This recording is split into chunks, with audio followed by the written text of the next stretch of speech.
صحیح بخاری حدیث نمبر 51۔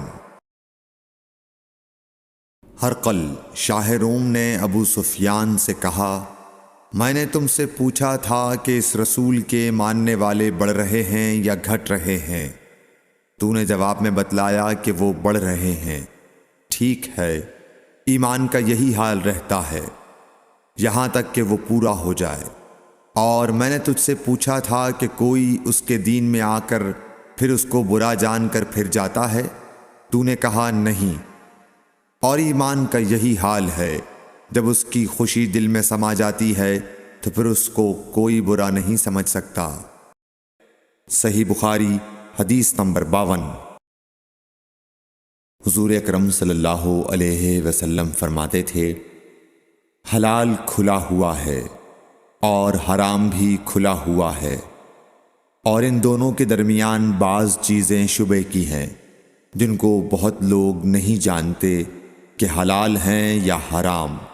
پھر جو کوئی شبے کی چیزوں سے بھی بچ گیا اس نے اپنے دین اور عزت کو بچا لیا، اور جو کوئی ان شبے کی چیزوں میں پڑ گیا اس کی مثال اس چرواہے کی ہے جو شاہی محفوظ چراگاہ کے آس پاس اپنے جانوروں کو چرائے۔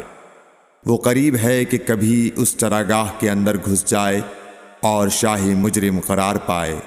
سن لو، ہر بادشاہ کی ایک چراگاہ ہوتی ہے، اللہ کی چراگاہ اس کی زمین پر حرام چیزیں ہیں، پس ان سے بچو۔ اور سن لو، بدن میں ایک گوشت کا ٹکڑا ہے، جب وہ درست ہوگا سارا بدن درست ہوگا، اور جہاں بگڑا سارا بدن بگڑ گیا۔ سن لو، وہ ٹکڑا آدمی کا دل ہے۔ صحیح بخاری حدیث نمبر 53۔ عبد القیس کا وفد جب حضرت صلی اللہ علیہ وسلم کے پاس آیا تو آپ نے پوچھا کہ یہ کون سی قوم کے لوگ ہیں یا یہ وفد کہاں کا ہے؟ انہوں نے کہا کہ ربیعہ خاندان کے لوگ ہیں۔ آپ صلی اللہ علیہ وسلم نے فرمایا، مرحبا اس قوم کو یا اس وفد کو، نہ ذلیل ہونے والے نہ شرمندہ ہونے والے، یعنی ان کا آنا بہت خوب ہے۔ وہ کہنے لگے، اے اللہ کے رسول صلی اللہ علیہ وسلم، ہم آپ کی خدمت میں صرف ان حرمت والے مہینوں میں آ سکتے ہیں، کیونکہ ہمارے اور آپ کے درمیان مضر کے کافروں کا قبیلہ آباد ہے۔ پس آپ ہم کو ایک ایسی قطعی بات بتلا دیجئے جس کی خبر ہم اپنے پچھلے لوگوں کو بھی کر دیں جو یہاں نہیں آئے، اور اس پر عمل درآمد کر کے ہم جنت میں داخل ہو جائیں۔ اور انہوں نے آپ سے اپنے برتنوں کے بارے میں بھی پوچھا۔ آپ صلی اللہ علیہ وسلم نے ان کو 4 باتوں کا حکم اور 4 قسم کے برتنوں کو استعمال میں لانے سے منع فرمایا۔ ان کو حکم دیا کہ ایک اکیلے خدا پر ایمان لاؤ۔ پھر آپ صلی اللہ علیہ وسلم نے پوچھا کہ جانتے ہو ایک اکیلے اللہ پر ایمان لانے کا مطلب کیا ہے؟ انہوں نے کہا کہ اللہ اور اس کے رسول ہی کو معلوم ہے۔ آپ نے فرمایا کہ اس بات کی گواہی دینا کہ اللہ کے سوا کوئی معبود نہیں، اور یہ حضرت محمد صلی اللہ علیہ وسلم اس کے سچے رسول ہیں، اور نماز قائم کرنا اور زکوٰۃ ادا کرنا اور رمضان کے روزے رکھنا، اور مال غنیمت سے جو ملے اس کا 5واں حصہ مسلمانوں کے بیت المال میں داخل کرنا، اور 4 برتنوں کے استعمال سے آپ صلی اللہ علیہ وسلم نے ان کو منع فرمایا، سبز لاکھی مرتبان سے اور کدو کے بنائے ہوئے برتن سے، لکڑی کے کھودے ہوئے برتن سے اور روغنی برتن سے، اور فرمایا کہ ان باتوں کو حفظ کر لو اور ان لوگوں کو بھی بتلا دینا جو تم سے پیچھے ہیں اور یہاں نہیں آئے ہیں۔ صحیح بخاری حدیث نمبر 54۔ حضرت صلی اللہ علیہ وسلم نے فرمایا، عمل نیت ہی سے صحیح ہوتے ہیں یا نیت ہی کے مطابق ان کو بدلہ ملتا ہے، اور ہر آدمی کو وہی ملے گا جو نیت کرے گا۔ پس جو کوئی اللہ اور اس کے رسول کی رضا کے لیے ہجرت کرے اور اس کی ہجرت اللہ اور اس کے رسول کی طرف ہوگی، اور جو کوئی دنیا کمانے کے لیے یا کسی عورت سے شادی کرنے کے لیے ہجرت کرے گا تو اس کی ہجرت انہی کاموں کے لیے ہوگی۔ صحیح بخاری حدیث نمبر 55۔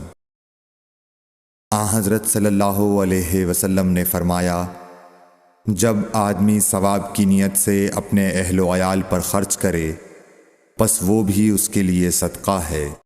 صحیح بخاری حدیث نمبر 56۔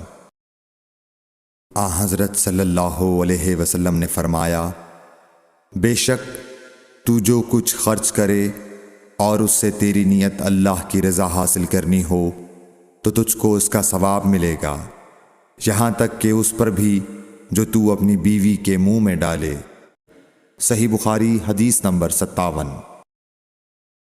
جریر بن عبداللہ رضی اللہ تعالی عنہ نے کہا کہ حضرت صلی اللہ علیہ وسلم سے میں نے نماز قائم کرنے اور زکوٰۃ ادا کرنے اور ہر مسلمان کی خیر خواہی کرنے پر بیعت کی۔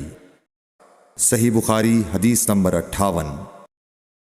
جس دن مغیرہ بن شعبہ حاکم کوفہ کا انتقال ہوا تو جریر بن عبداللہ رضی اللہ تعالی عنہ خطبے کے لیے کھڑے ہوئے اور اللہ کی تعریف اور خوبی بیان کی اور کہا، تم کو اکیلے اللہ کا ڈر رکھنا چاہیے، اس کا کوئی شریک نہیں، اور تحمل اور اطمینان سے رہنا چاہیے اس وقت تک کہ کوئی دوسرا حاکم تمہارے اوپر آئے، اور وہ ابھی آنے والا ہے۔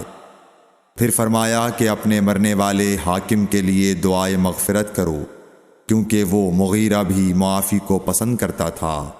پھر کہا کہ اس کے بعد تم کو معلوم ہونا چاہیے کہ میں ایک دفعہ حضرت صلی اللہ علیہ وسلم کے پاس آیا اور میں نے عرض کیا کہ میں آپ سے اسلام پر بیعت کرتا ہوں۔ آپ نے مجھ سے ہر مسلمان کی خیر خواہی کے لیے شرط کی، پس میں نے اس شرط پر آپ سے بیعت کر لی۔ پس اس مسجد کے رب کی قسم کہ میں تمہارا خیر خواہ ہوں۔ پھر استغفار کیا اور ممبر سے اتر آئے۔ صحیح بخاری حدیث نمبر 59۔ ایک بار حضرت صلی اللہ علیہ وسلم لوگوں میں بیٹھے ہوئے ان سے باتیں کر رہے تھے، اتنے میں ایک دیہاتی آپ کے پاس آیا اور پوچھنے لگا کہ قیامت کب آئے گی؟ آپ صلی اللہ علیہ وسلم اپنی گفتگو میں مصروف رہے۔ بعض لوگ جو مجلس میں تھے کہنے لگے، آپ صلی اللہ علیہ وسلم نے دیہاتی کی بات سنی لیکن پسند نہیں کی، اور بعض کہنے لگے کہ نہیں، بلکہ آپ نے اس کی بات سنی ہی نہیں۔ جب آپ اپنی باتیں پوری کر چکے تو میں سمجھتا ہوں کہ آپ صلی اللہ علیہ وسلم نے یوں فرمایا، وہ قیامت کے بارے میں پوچھنے والا کہاں گیا؟ اس دیہاتی نے کہا، حضور میں موجود ہوں۔ آپ نے فرمایا کہ جب امانت ایمانداری دنیا سے اٹھ جائے تو قیامت قائم ہونے کا انتظار کر۔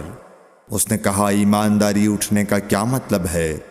آپ صلی اللہ علیہ وسلم نے فرمایا کہ جب حکومت کے کاروبار نالائق لوگوں کو سونپ دیے جائیں تو قیامت کا انتظار کر۔ صحیح بخاری حدیث نمبر 60۔ عبداللہ بن عمرو نے کہا کہ ایک سفر میں جو ہم نے کیا تھا، حضرت صلی اللہ علیہ وسلم ہم سے پیچھے رہ گئے، اور آپ صلی اللہ علیہ وسلم ہم سے اس وقت ملے جب عصر کی نماز کا وقت آن پہنچا تھا۔ ہم جلدی جلدی وضو کر رہے تھے، پس پاؤں کو خوب دھونے کے بدل ہم یوں ہی سا دھو رہے تھے۔ یہ حال دیکھ کر آپ صلی اللہ علیہ وسلم نے بلند آواز سے پکارا، دیکھو ایڑیوں کی خرابی دوزخ سے ہونے والی ہے۔ 2 یا 3 بار آپ صلی اللہ علیہ وسلم نے یوں ہی بلند آواز سے فرمایا۔